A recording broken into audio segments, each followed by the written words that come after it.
यहाँ महाशगुन के महाआरती में मेरा आगमन पहली बार हुआ है और आप लोगों के समक्ष मैं पहली बार उपस्थित हुआ हूँ। गुरुवर जी के बताए हुए दिशा निर्देशों का पालन करना हम आप सब लोगों का प्रथम कर्तव्य होता है। गुरुवर जी ने स्वयं बताते हैं, हम सबको आप सबको यही बताते हैं कि हे मेरे शिष्यों, हे मेरे चेतना अंशों, मेरे बताए हुए रास्तों पे एक कदम चल के तो देखो, मैं आपको 10 कदम आगे बढ़ के अपना लूंगा। गुरुवर जी कहते हैं, हे मेरे माँ के भक्तों, आप लोग कुछ कर्म करना सीखो, परोपकार करना सीखो, आत्मभक्ति शक्ति को अपने अंदर समाहित करना सीखो। मैं आप सब लोगों को वो प्रदान करूंगा जो कृष्ण ने सुदामा को नहीं दिया था, वो इसको इसी जीवन में आपको देके चला जाऊंगा। हम ऐसे गुरु के शिष्य हैं, हम ऐसे गुरु जी की शिष्य हैं जिसके 7 कुंडली जागृत है। यहाँ तो 1 कुंडली जागृत करे नहीं है और लोग बोलते हैं भगवान बन गए हैं। हम उस गुरु के शिष्य हैं जो अपने चेतना अंश के माध्यम से करोड़ों करोड़ के अंश में हम आप सबके पास उपस्थित होते हैं। गुरुवर को आप बुला कर तो देखिए, दिल से मन से उसको पुकार कर तो देखिए। आपके पास जब भी संकट होगा तो आपको किसी न किसी रूप में गुरुवर जी आपको उपस्थिति नजर आते हैं। आप लोग समझिए, हम किस गुरु के शिष्य हैं, हम किसके शिष्य हैं, हम किसको अपने अंदर समाहित किए हुए हैं, ऐसे आप विचार रखिए। गुरुवर जी ने हम लोगों को 3 धाराएं दी हैं।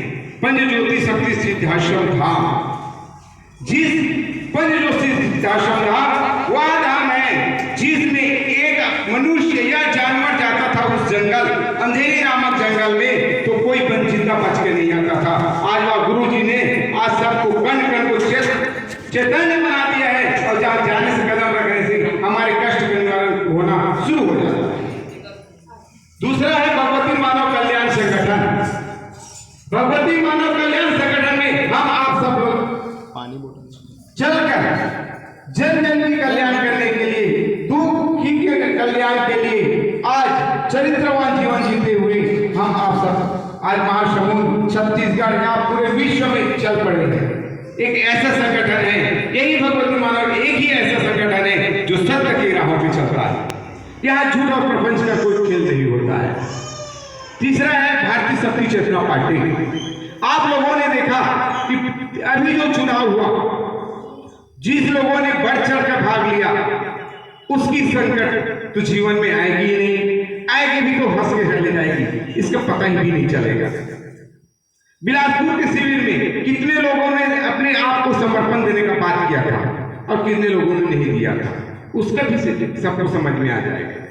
हम उस ऋषि के अंश हैं, हम उस ऋषि के चेतना अंश हैं, हम उस ऋषि के शिष्य हैं जो अपने शिष्यों के लिए अपना सर्वोच्च निछावर करने को तैयार है और हमको उसके बताए राहों पे चलना ही पड़ेगा। जो नहीं चलेगा उसका उद्धार तो हो ही नहीं सकता, क्योंकि जब राम को साथ देने के लिए वानर चले थे तो वानर तो आज दिखाई देते हैं, लेकिन हम लोगों के बीच में जो मनुष्य योनि में जन्म लेने के बाद भी आज हम जो राक्षसों की जिंदगी जीते हैं, पिशाच की जिंदगी जीते हैं, उससे निकालने के लिए स्वयं सच्चिदानंद ऋषि और योगेश्वर ऋषि, ऋषियों के ऋषि, महाऋषि आज धरती पर भगवान के रूप में अवतरित होकर बैठे हुए। बोल सकते भगवान की जय। ऐसा कोई ऋषि नहीं है, ऐसा कोई नहीं है। विश्वामित्र भी है जो गुरु जी के चरण पाने के लिए ललायित रहते हैं। ऐसे सब देवी देवता है जो गुरु जी के आर्थिक दिव्य लाभ को प्राप्त करने को ललायित रहते हैं। हम उस ऋषि के शिष्य हैं। गुरु के शिष्य को आप मानिए, शक्ति जल प्रदान किया गुरु जी ने, केवल 8 यज्ञ करने के बाद शक्ति जल को एक महत्वपूर्ण एक गुण शक्ति जल, जिसका रिजल्ट आपको तंत्र मंत्र कोई भी क्रिया हो, कोई भी दुख दर्द हो, कोई बड़ी बड़ी से बीमारी क्यों ना हो, आप शक्ति जल का पान बार बार कीजिए, आपके जीवन में बिल्कुल संकट खत्म हो जाएगा। शक्ति जल का प्रदान कीजिए, पिए ना शुरू कीजिए। अभी आपके सामने में यहाँ उपस्थित है संतोष पटेल, भारतीय भगवती मानव कल्याण संगठन के क्रांति सचिव, 5 साल पहले की बात आपको बताता हूँ, जब गुरु जी हुआ 40, उसके बाद वो पटेल जी को डायरिया, जिसमें डॉक्टर बोले 10 मिनट अगर आप लेट करते तो इसका बचना मुश्किल था बोले। और वही शक्ति जल का प्रभाव है, जो हम लोग शक्ति जल पे आते थे पटेल भैया को, तो उसको अमृत की तरह मीठा लगता था। बोल सकते भगवान की जय। आप लोग शक्ति जल बार बार पीजिए, कोई भी संकट रहे, कैसा भी संकट हो, कोई भी बोलता है कि बच्चेदानी में प्रॉब्लम आते हैं, लोग तो चमत्कार दिखाते हैं, शिव पुराण में देखोगे पत्र पढ़ने को मिलता है, आप शक्ति जल प्रदान किया, आपको अनुभव प्राप्त होगा कि शक्ति जल किस तरह आपके शरीर में काम करता है। घर में ध्वज लगाइए, एक शक्ति ध्वज को आप प्रणाम करके निकलिए, आपकी जो कठिनाई आने वाला होगा कट जाएगा। और जब भी आप घर में प्रवेश करें तो दृष्टि से आप घर में लगा हुआ ध्वज को प्रणाम करके दूसरे जो बाहरी शक्ति आपके साथ आएगा वहीं से वापस हो जाएगा। कवच लगाइए, गुरुवर ने हम सबको आप सबको कवच प्रदान किया, फिर बड़ी दुख के साथ हम लोग को कहना पड़ता है कि कवच को हम लोग जेब में रख के चलते हैं, जेब में रखने से कोई फायदा नहीं होता। आप जिस तरह कर्ण को कवच कुंडल प्रदान किया गया था, उसी तरह गुरुवर ने हम आप लोगों को कवच प्रदान किया है। आपके जीवन में कठिनाइयां रही, घटना घट रही होगी, बड़ी से बड़ी दुर्घटना होगी, जिसके पास शक्ति जल पान किया है और कवच लगाया है, तो उसकी जीवन में छोटी घटना घटकर चल जाएगा। ऐसा है रक्षा कवच का प्रमाण। गुरुवार का व्रत रही आपने, विशेष पर्व है गुरुवार का व्रत। जिस दिन गुरुवार ने हम आप सबों को लिए, उस दिन विशेष ध्यान साधना में रहता गुरुवार। अष्टमी का व्रत रहिए, शिष्यों के उद्धार के लिए उस दिन हवन पूजन करता है गुरु जी। ऐसे बताइए मेरे को किसने गुरु जी होंगे जो अपने शिष्यों के लिए कार्य करता है, बताइए आप। लेकिन हमारे ऐसे गुरुवर है जो केवल शिष्यों के लिए चलता है और शिष्यों को ही समर्पित है।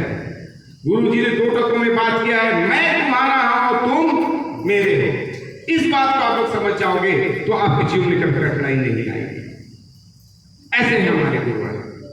4 कदम चलिए, गुरुवर के बताए हुए रास्तों पे चलिए, निश्चित है आपके जीवन में उद्धार आएगा। बहुत सारा उदाहरण है। अभी मेरे पास वर्तमान में लड़की का उदाहरण बताता हूँ। शादी होकर गया, 2 महीना हुआ, उसके घर में क्या है वो जाने, लेकिन अचानक उसके पीठ और सर में इतना दर्द हुआ कि उसको हॉस्पिटल में भर्ती करने वाले थे। मेरे को दामाद ने फोन किया, पापा जी ऐसी ऐसी बात है। मैं बोला कुछ मत करो, मैं आ रहा हूं। जैसे घर के महंडी दरवाजा प्रणाम करके घुसी, पीठ का दर्द गायब, दूसरा दिन पूरा सर दर्द गायब। बोल सकते भगवान की जय।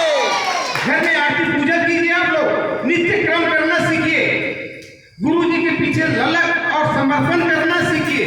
एक एक शब्द में गुरु जी के मंत्र बसा हुआ है। एक एक चालीसा जब पढ़ते हैं उसमें भी एक एक शब्द में उसमें मंत्र उच्चारित होता है। गुरु जी के हर मंत्र को आप नित्य दिन, आप समय पे नहीं, जब भी चाहिए आप मंत्र को जाप करते रहिए, आपके जीवन में अवश्य परिवर्तन होगा। कितना परिवर्तन लेना चाहते हैं आप? यही तो परिवर्तन है, यही तो परिवर्तन है कि हम आप सब लोग को गुरु जी के बताए फिर आगे चलते पड़ेंगे। बस इन्हीं वाणियों के साथ अपना वाणी करता हूँ। जय माता की जय।